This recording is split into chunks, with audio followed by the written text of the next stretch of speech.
бо омадани фасли баҳор ҳар нафар кӯшиш мекунад дар заминҳои назди ҳавлигии худ гулу бутаҳо ва ниҳолҳои дарахтони ороишиву мевадиҳанда шинонаду хонаву маҳалли худро ба як макони зебо табдил диҳад. Аз оғози ин фасли зебо дар кӯчаву хиёбонҳои шаҳру ноҳияҳои мамлакат маъракаи гулу ниҳолшинонӣ оғоз мегардад, ки ин ба ҳар нафар сокину сайёҳи дохиливу хориҷӣ илҳоми тоза мебахшад. Айни замон ин амал бо ибтикори мақомоти иҷрои ҳокимияти давлатии вилояти Суғд ва шаҳри Хуҷанд дар кӯчаву хиёбонҳои маркази вилоят идома дорад.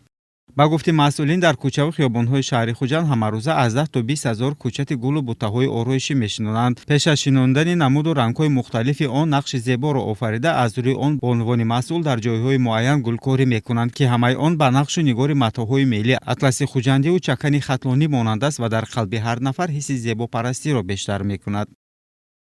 аз дидани ин гулҳои зебо албатта таби мо болида мешавад. ҳар рӯз дар ба кор омадан, аз кор рафтан, албатта ҳамаи мо хурсанд мешавем аз чунин гулҳои зебо. албатта мехостем ки инҳоро эҳтиёт кунем. имрӯзҳо кӯчаву хиёбонҳои шаҳри Хуҷандро гулҳои лола, сарбаргу бунавшаи чаманӣ, косагул ва ғайра оро медиҳанд, ки воқеан шаҳри Хуҷанд ба арӯси шаҳрҳо табдил ёфтааст. ба гуфти сокинони ин ороишу зебоӣ бо гулу бутаҳо бо рангҳои табиӣ на танҳо ҳусни шаҳрро зебо мегардонад, балки таби инсонро болида мегардонад. ҳар гоҳе ки кас аз гулгашту хиёбонҳои шаҳр гузар мекунад, аз анвои гуногуни гулҳо ба завқ меояд. гулҳои тару тоза ба димоғи одам накати нав медиҳад ва тамошои он рӯҳро болида мекунад, хастагиро мешиканад ва ҳар боре ки аз кор бо хастагӣ ба хона бармегардем, аз тамошо ва навҳои гулҳои гуногуни хиёбонҳои шаҳри Хуҷанд дидан мекунем. хастагӣ мо хеле бароварда мешавад.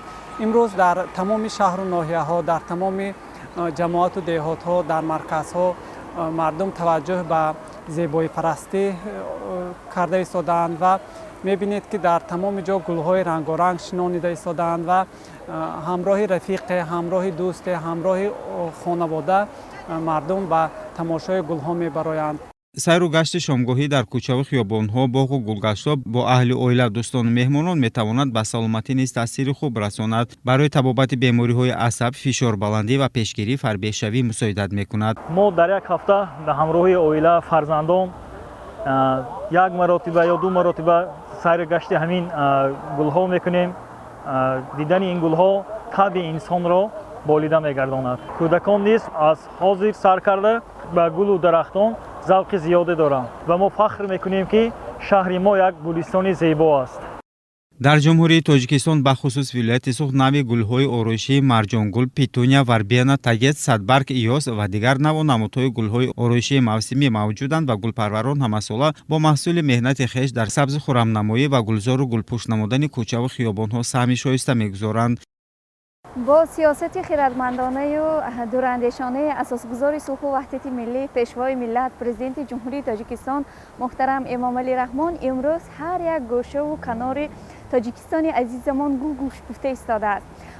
шаҳри Хуҷанд яке аз шаҳрҳои зебову хушманзараи ҷумҳурии мо мебошад, ки имрӯз сайёҳонро дар шаҳри Хуҷанд бисёртар мебинем. яъне бисёртар ба шаҳри Хуҷанд сайёҳон, меҳмонони хориҷӣ омада истодаанд, ки мо аз ин фахр мекунем, ифтихор мекунем, чунки шаҳри Хуҷанд яке аз шаҳрҳои хеле зебо, дилкаш, дилоро ва шаҳри гулҳо мебошад.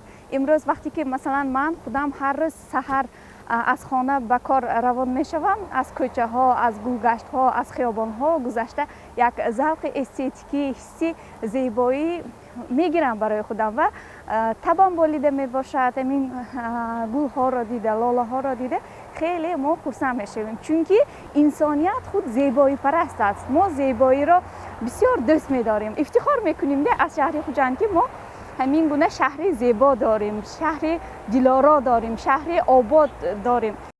гул бо зебоӣ ва ҷазобияти худ инсонро мафтун менамояд. имрӯз ба парвариш ва нигоҳубини гул бештар шахсони калонсол машғул мешаванд ва ин шуғлро воситаи ором намудани асаб меҳисобанд. ҳамасола дар шаҳру ноҳияҳо гулгашту хиёбонҳо ва боғҳои фарҳангӣ фароғатӣ бунёд гардида, бо пешниҳоди наву намуди гулҳо фестивали гулҳо баргузор мегардад. ҳадафи асосии он густариш додани корҳои ободонӣ дар шаҳру ноҳия, деҳоту маҳалҳо ва инчунин ташвиқу тарғиби фарҳанги зебопарастӣ мебошад. Қудратло Раҳматлои Бузургмерг, Шоҳ Маликов, ахбор.